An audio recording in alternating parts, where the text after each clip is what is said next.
I've known people, very stable people, extremely elegant, polished, educated, well-positioned, well-supported people who literally ended up in psych wards because of the pressure that was brought to bear on them by the accusatory mob. And so those of you who think this is a cakewalk, you just bloody well wait till your neighbors show up on your doorstep with pitchforks and torches, and you just see what that's like for yourself.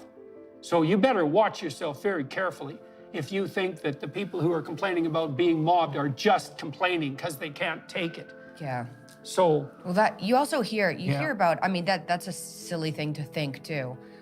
You hear about university students who, you can get bullied online. It's not life-threatening, but it is life-threatening to some people. It can make some people suicidal from stress. Well, look, there's two great classes of fear, Michaela. There's only two.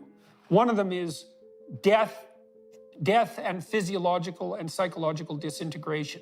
So you could think about that as the terror of biological vulnerability. That's one class of fears. The second great class of fear is fear of social exclusion. And part of the reason is that historically, if you're socially excluded, you're dead. So they're the same fear, you know, because your social inclusion protects you from dying, right? You work with other people, you cooperate with them, you play with them, you eat with them, you're dependent on their labor.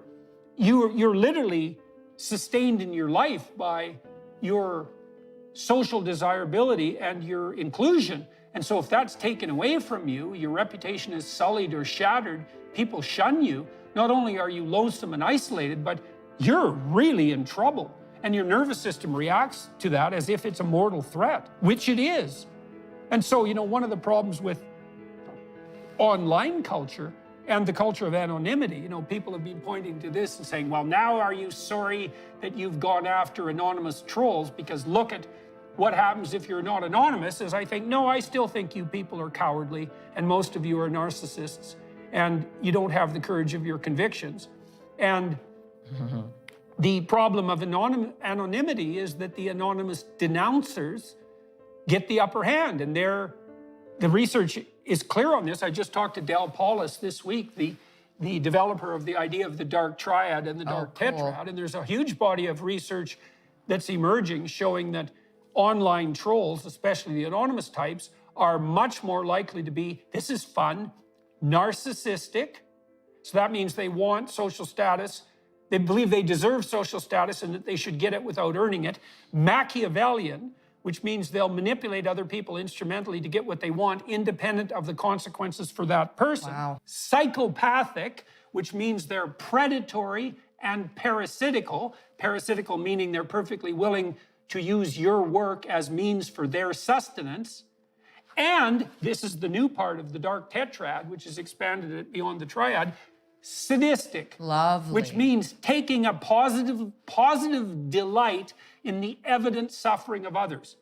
Not only failure to experience that suffering, so that callousness that might be part and parcel of, you know, being disagreeable and tough, but actually experiencing a positive delight in the suffering of others. That's what lols means, right? L-O-L-Z, laugh out loud. And to do something for the lulls is literally to do it online so that you can watch other people squirm and suffer. And that's sadism.